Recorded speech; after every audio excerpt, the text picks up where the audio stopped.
Olá! Muita gente não imagina a importância de Érico Veríssimo na literatura brasileira.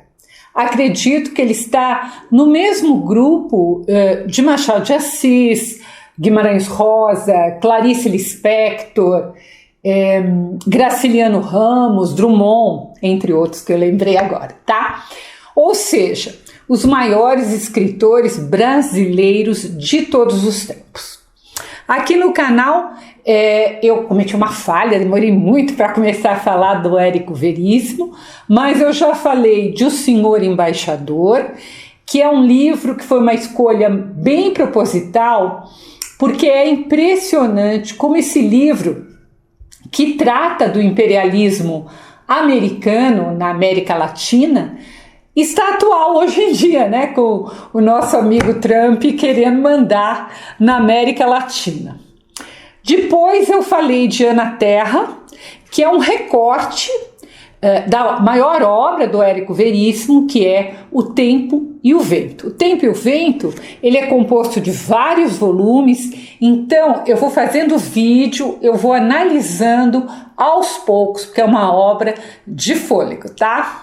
Eu vou deixar os links aqui na descrição. E no vídeo de hoje eu quero falar de Incidente em Antares, esse livro aqui, que é uma obra sua de realismo fantástico. Pouca gente sabe que é de realismo fantástico. E essa obra, ela foi antecessora de 100 Anos de Solidão, de Gabriel Garcia Marques, mas que infelizmente não teve a mesma repercussão internacional que o romance do colombiano. Então, eu vou resumir, contextualizar, analisar a história de Incidente em Antares, por isso já saiba que eu vou dar muitos spoilers, tá? Ela é uma obra que constantemente ela é cobrada em vestibular, mas mesmo que não fosse, a leitura é imprescindível.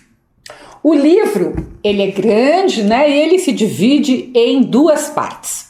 A primeira parte chama-se Antares, e essa parte é uma introdução histórica desde o começo do século XIX, mostrando para nós, leitores, como se formou a cidade fictícia, não é real, fictícia, de Antares, que é ambientada no Rio Grande do Sul, né, terra do escritor. A cidade era um antigo vilarejo chamado Povinho da Caveira. E o narrador nos conta que um dia um historiador francês, passeando ali pela região, ele fala sobre a estrela de Antares, a um dos maiores proprietários de terra ali do local, né, da Caveira do Povinho, que é o Chico Vacariano. E o Chico Vacariano gostou desse nome, Antares, e acabou então rebatizando o antigo vilarejo. Entretanto, aqui já vem uma crítica do autor quanto à ignorância popular, porque muitos habitantes de Antares no século XX, quando se passa a história, acreditam que Antares vem de Anta e nunca ouviram falar da estrela de Antares, que fica na constelação de Escorpião. Então é uma brincadeira. A Anta é um termo pejorativo quando a gente brinca que alguém é um pouco assim, vamos dizer, não tão inteligente. Temos de nos lembrar sempre que histórias que se passam em estados fronteiriços com outros países, como é o caso do Rio Grande do Sul, normalmente elas relatam inúmeras batalhas, né? Porque teve muitas batalhas ali no Rio Grande do Sul, até que os limites entre os países fossem então sedimentados, né? Então, essa região é uma região que dependia muito desses senhores de terra para proteger a região. Por isso que os vacarianos, que eram os mais ricos ali, ganham cada vez mais poder, mais projeção na região.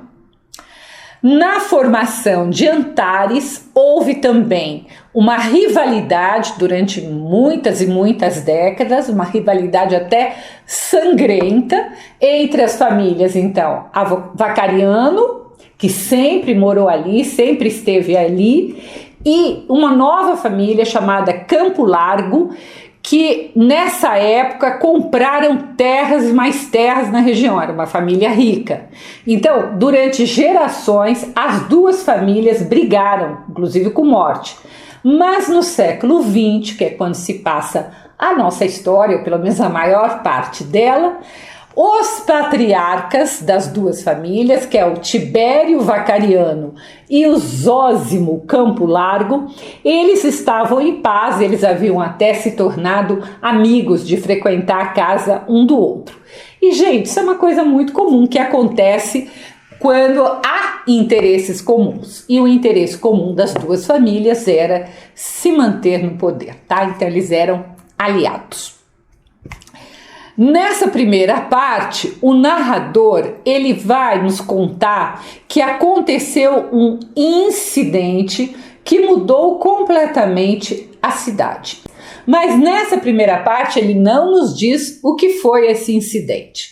Essa primeira parte é mesmo para apresentar o cenário ali, a formação de Antares, os personagens, que são os dois senhores das famílias mais importantes, que eu já falei, também o prefeito, o delegado, o dono do jornal, os padres, enfim. Ele faz um retrato em escala menor, claro, da sociedade brasileira através da pequena cidade de Antares.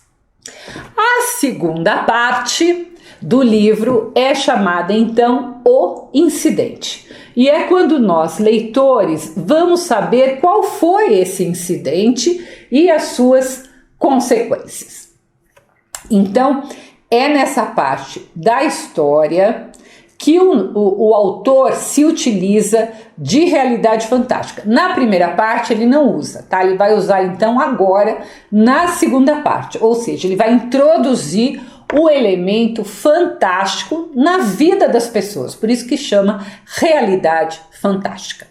E qual foi esse incidente? Então, como eu já disse, no dia 13 de dezembro de 1963, 7 pessoas morreram na cidade de Antares, inclusive a matriarca da família Campo Largo, chamada Quitéria, mais conhecida pelo apelido de Quita. Entretanto, como os trabalhadores de Antares estavam em greve, e estavam em greve até mesmo os coveiros do cemitério, os 7 mortos não foram enterrados. Seus caixões foram deixados ali na porta do cemitério, né, porque não puderam entrar no cemitério, tinha uma barreira de trabalhadores.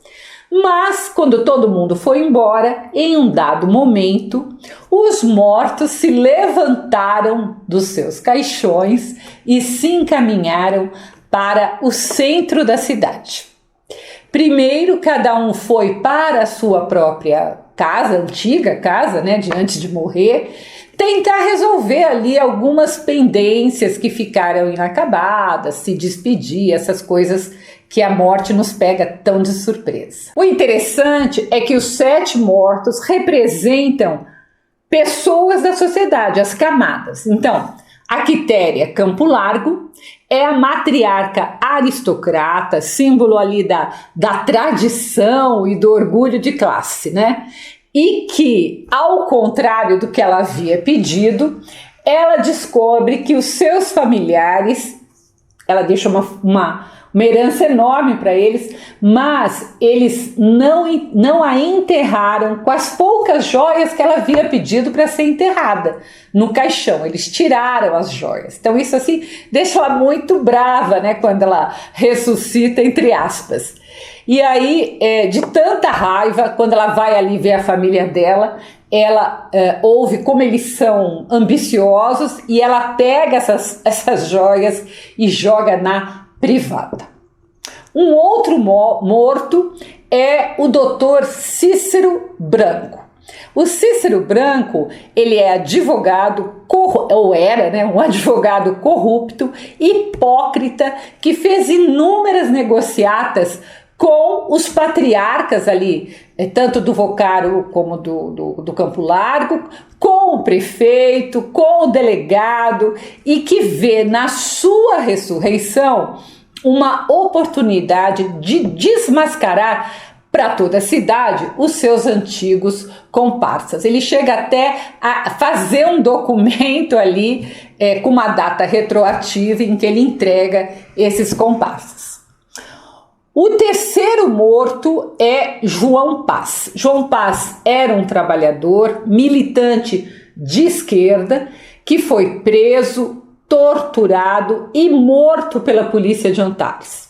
Então, quando ele volta da morte, ele vai denunciar como o laudo da sua morte foi fraudado. Lógico que eles não falaram que foi um assassinato. E foi fraudado pelo médico que era considerado um santo na cidade. Então, a cidade não tem nenhum santo. O quarto morto, chamado Menandro Olinda, era um pianista melancólico que se preparou a vida inteira para um grande concerto que ele ia dar em Porto Alegre, num teatro importante, mas na hora do concerto, há muitos anos antes, né, ele teve um ataque de pânico. Então ele fugiu do palco, voltou para Antares, que era onde ele tinha sido criado, e aí ficou deprimido em casa. Então esse cometeu suicídio, tá? Então percebam que cada um ali é de um pedaço da sociedade. Outro morto era um bêbado conhecido na cidade pelo apelido de Pudim da Cachaça. E esse bêbado era um bêbado de rua, então representava ali os marginalizados, aqueles que vivem à margem da sociedade, que jamais são integrados. Outra defunta era a Herotildes, uma prostituta que morreu de tuberculose. E ela morreu, ela não precisava ter morrido, ela morreu porque o médico, tal que não era santo, né, que não, eu já falei, e ele era também o dono do hospital, ele podia ter comprado um remédio para ela, que tinha em outro local ali, outra cidade, para tratá-la, mas ele não faz isso. Então, ela conta que quando ela começou ali, quando eles vão falar os segredos todos, ela conta que no começo, quando ela era jovem, ela foi amante de muita gente importante na cidade, inclusive do coronel Vacariano, mas que quando ela ficou velha, ela foi completamente abandonada, virou ali uma prostituta de rua. Por fim, o sétimo e último morto é Barcelona. Barcelona é um sapateiro anarquista, que conhece todos os segredos ali, como ele fica na sapataria, todos os segredos, sabe quem trai quem falou o quê, então ele sabe tudo dos podres da cidade. Os 7 mortos, então, depois de visitarem lá os seus familiares, os seus amigos, eles se reúnem no coreto da praça principal da cidade. Então esses mortos já estão em diferentes estágios de decomposição, mas ainda mantêm a consciência e a fala. Por isso, quando eles estão ali no coreto da praça, os habitantes de Antares tudo em volta, horrorizados com o fenômeno, né? Então eles começam a contar tudo o que eles sabem. E esse, gente, é o clímax da história, que ocorre quando os mortos, exalando aquele cheiro horroroso, insuportável, que simboliza a podridão moral da cidade, começam então a revelar os podres dos vivos. Não são só eles mortos que estão podres, mas também os vivos. E diante dessa população, diante das autoridades, do prefeito, do delegado, do juiz, os defuntos não têm mais medo de represália, né? Justamente porque nada mais vai acontecer com eles já morreram. Então, eles têm então a coragem de expor esses podres. E quais vão ser esses podres? A corrupção política, os desvios das verbas e do dinheiro público, os adultérios, a hipocrisia religiosa e conservadora, a brutalidade policial, a tortura, representada, como eu já falei, pelo morto João Paz, e mais inúmeros segredos. Perceba que João Paz, ele tem paz no nome, mas morre assassinado. Os vivos, aterrorizados, né, e até enojados, são obrigados a ouvir verdades que sempre tentaram enterrar. Né? Olha o termo que eu estou usando, enterrar. Então, gente, é um dia de juízo final ali, tanto terreno como satírico. É uma grande sátira. Finalmente, depois que eles revelam um monte de coisa, a greve termina e os mortos são enterrados. No entanto, esse incidente muda e deixa a cidade tão traumatizada que as autoridades, os poderosos, decidem aplicar uma estratégia de apagamento histórico. A ordem é fingir que nada aconteceu. Quem insistisse em falar sobre a ressurreição dos mortos, que caminharam, esse indivíduo então era rotulado de louco ou de subversivo, como era a moda nos anos 70. O livro termina com uma crítica amarga ao Brasil, a ideia de que o país prefere esquecer, esconder suas mazelas e injustiças ao invés de resolvê-las. No livro, a história ela se encerra às vésperas do golpe militar de 1964, sugerindo que o autoritarismo, né, era um mecanismo ali usado para silenciar a verdade, como fizeram os poderosos de Antares. Antares volta ao normal, entre aspas, sob uma nova repressão ali, então, já falei que todo mundo que insistisse em contar a história dos mortos era tido como louco, e as injustiças permaneceram, né? Tudo ali foi esquecido, os corruptos continuaram praticando corrupção, os maridos traindo mulheres, mulheres traindo maridos, enfim, nada mudou. O finalzinho do livro é realmente genial, porque passaram-se 7 anos desde o incidente, o que significa então que a história está em 1970, durante a ditadura militar. E durante a ditadura militar não se podia falar absolutamente nada contra o governo, né? Então, o livro está terminando, os funcionários da prefeitura de Antares estão numa manhã limpando as pichações que foram feitas à noite por manifestantes, que não podia fazer. E quando eles estão limpando, ali pela rua, passa um pai levando o filho pequeno para a escola. E a criança pergunta ao pai, ela quer saber o que está escrito ali que os funcionários da prefeitura estão apagando. O pai diz que não é nada, mas a criança, que já sabe ler, lê devagar, ela começa a ler em voz alta, e antes que ela terminasse a palavra liberdade, o pai a puxa, falando para ela calar a boca, ficar quieta e que que o menino é um bobalhão.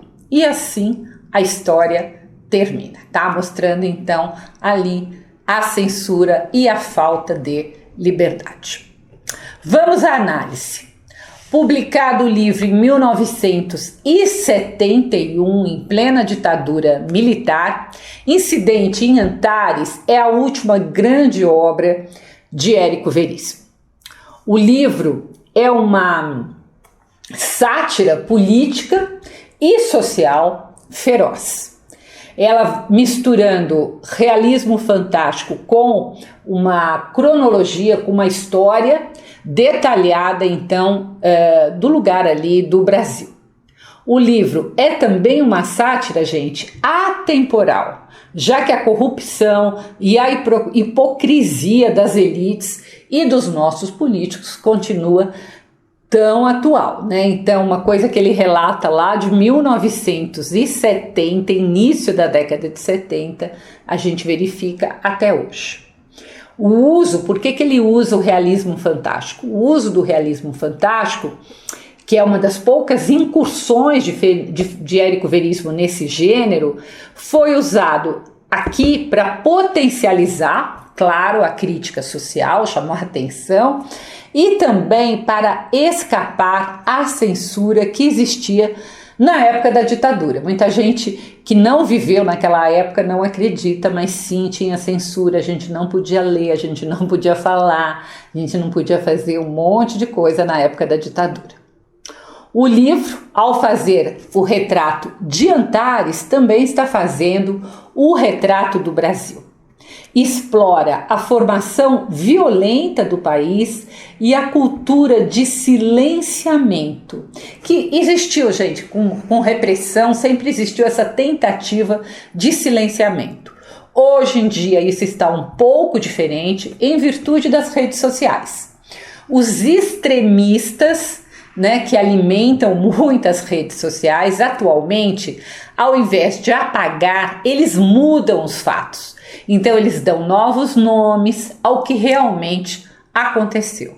E tanto eles falam, tanto os algoritmos repetem, que as pessoas passam então a acreditar naquilo que não aconteceu. E eu sempre fico surpresa quando, por exemplo, eu vejo essa política de alterar a narrativa, que seria o antigo apagamento. Quer um exemplo? A tentativa de golpe de 8 de janeiro. As pessoas, os extremistas de direita, dizendo que não foi tentativa de golpe. Ora, se você tem um grupo grande de manifestantes que vão para a capital, financiados pelas elites extremistas, a fim de destruir os prédios que representam os 3 poderes e impedir que o presidente legalmente eleito pela maioria da população ocupe a presidência, isso não pode ter outro nome que não seja tentativa de golpe. Outro exemplo, quando alguém que não viveu a ditadura, ou que viveu e faz de propósito, diz que não teve ditadura no país. Eu, que sou alguém que viveu durante a ditadura, que viveu a censura, eu fico assombrada. Como assim? Então, provavelmente, ou essa pessoa não viveu, ou ela fugiu da aula de história, ou, o pior, ela acredita em quem não sabe nada. Ou faz de propósito, né? Não sei o que é pior. Então, gente, é importante, sempre que você lê um livro desses, fazer a relação por exemplo, como eu falei, do silenciamento com a distorção dos fatos. Tanto um como o outro são tentativas de corromper a verdade, como é fake news. E quem publica fake news é corrupto, né? Corrompe a verdade. Quando você lê, então, um livro como Incidente em Antares, você tem que estabelecer sempre as relações do que o autor está mostrando com o que está acontecendo ou acabou de acontecer no Brasil. Como professora, seria isso exatamente que eu pediria numa prova, né? E mesmo que você não for fazer prova alguma, essa relação tão necessária é uma das grandes maravilhas da literatura, né? É isso que faz ler ser tão importante, né? Quando a gente vê uma coisa que um autor desenhou um retrato e a gente identifica esse retrato na realidade. Isso sempre, os escritores sempre fizeram isso, né? E a gente, se você estudar, né, os governos extremistas, sejam de direita, sejam de esquerda, sempre queimaram ou destruíram livros, porque é uma tentativa de apagamento dos fatos ou então vão construir uma narrativa falsa. Incidente em Antares também aborda a posição da igreja, representada na história por 2 padres. Um padre mais velho, conservador, que sempre fez o que agradava aos mais ricos ali da cidade. E um padre jovem que luta ao lado dos mais pobres e por isso mesmo é considerado como comunista. Já falei aqui em vários vídeos que a extrema-direita gosta de taxar todo mundo que quer o melhor para o povo, mesmo dentro do sistema capitalista, como comunista. Então isso é uma ignorância, por favor, não faça isso, tá? Não repita isso que a extrema-direita fala. Tá? E, claro, existe sempre essa tentativa de misturar esquerda com comunismo, que é um extremista, porque assim fica mais fácil derrotar a esquerda, que quer a melhoria do povo mais pobre.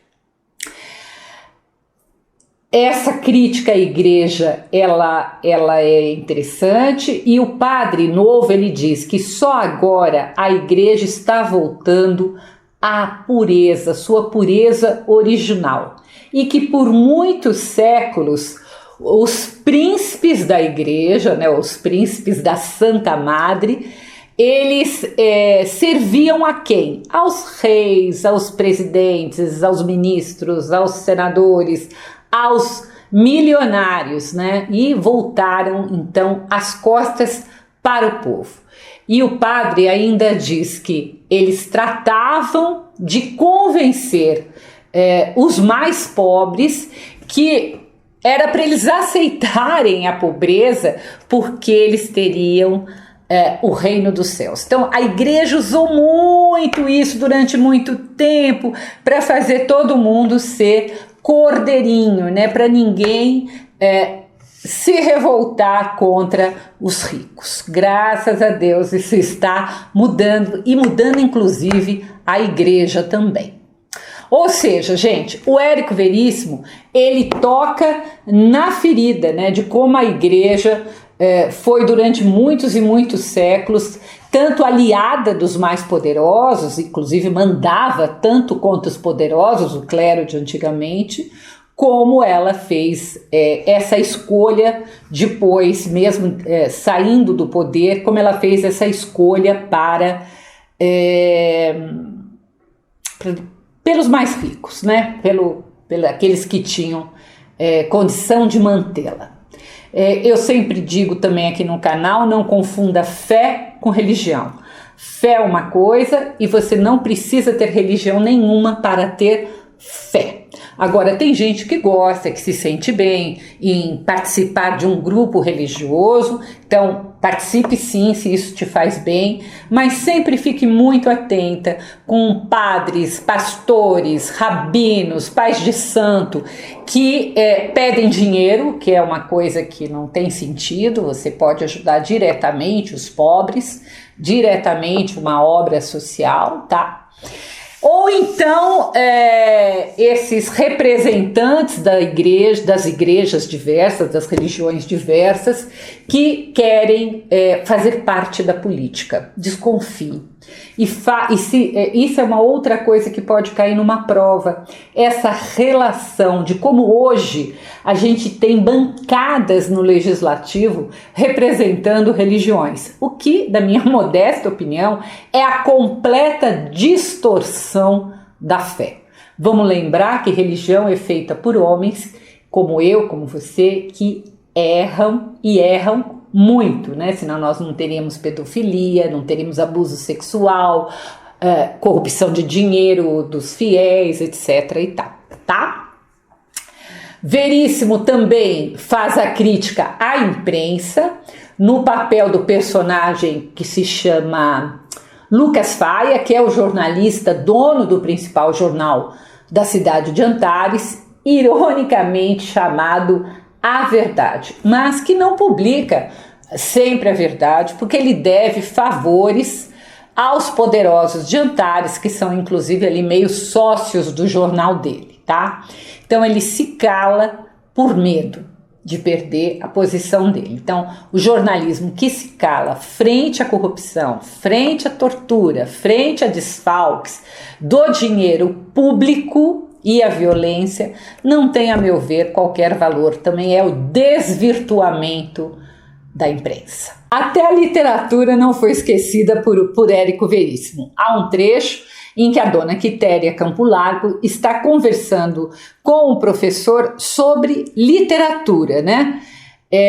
E aí o Érico Veríssimo, que era gaúcho, ele aproveita para falar inclusive de si próprio. Então o professor pergunta, né, para a dona Quitéria se ela já tinha lido Jorge Amado, ao que ela responde, por alto, bandalho e comunista.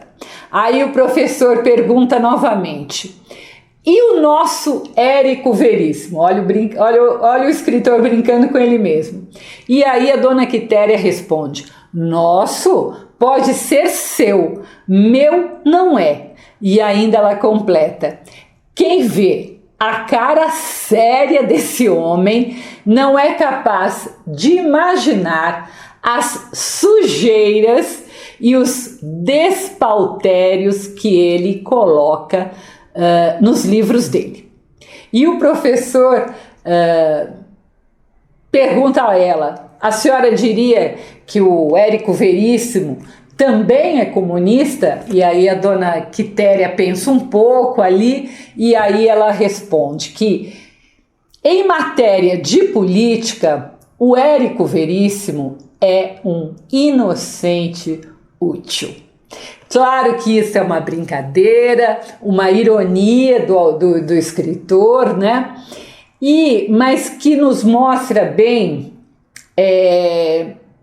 como o escritor e muitos intelectuais, pessoas que estudam muito, né, que pensam, que refletem, né, como elas são vistas pelos conservadores. Ou elas são taxadas de comunistas ou de inocentes úteis. Claro, gente, subestimando a capacidade intelectual dessas pessoas, que justamente ao contrário, normalmente são pessoas muito mais estudadas, muito mais cultas, né, do que a maioria da população. Por fim, perceba a figura do narrador onisciente em terceira pessoa, que acompanha, então, ele é onisciente, então ele acompanha os personagens, mas que muitas vezes ele se comporta como um historiador, como um cronista. Perceba também como várias vezes ele sai e é dada a voz aos próprios personagens. Então, essas várias vozes a gente caracteriza como, em literatura, como polifonia, tá? Polifonia, não esqueça esse termo. Creio que é isso. Incidente em Antares é um livro imperdível, é um representante do pós-modernismo, mas também é um representante do gênero realismo fantástico e que, apesar de ter mais de 50 anos, continua muito atual. É uma carpintaria de escrita que me deixa sempre muito impressionada. É preciso ler fazendo a relação da sociedade de Antares com a sociedade brasileira e como nós esquecemos de coisas que pareciam ser impossíveis de esquecer, como, por exemplo, a ditadura, as duas ditaduras que nós vivemos.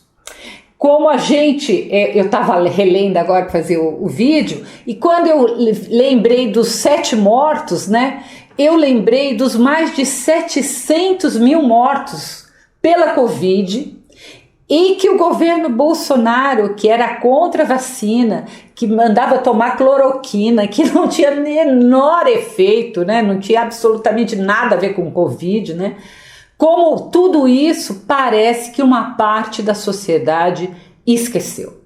O pior é que muitos esqueceram mesmo, ou pior, fingem que esqueceram, né? Então, se a gente continuar apagando os erros, a gente nunca vai mudar a sociedade brasileira. Se você quiser conhecer minhas crônicas, eu as publico todas as terças-feiras no meu site www.miriambevilacqua.com.br. Deixe seu like, o seu comentário, compartilhe esse vídeo, ajude um canal de literatura a abrir mentes na sociedade. Um grande abraço.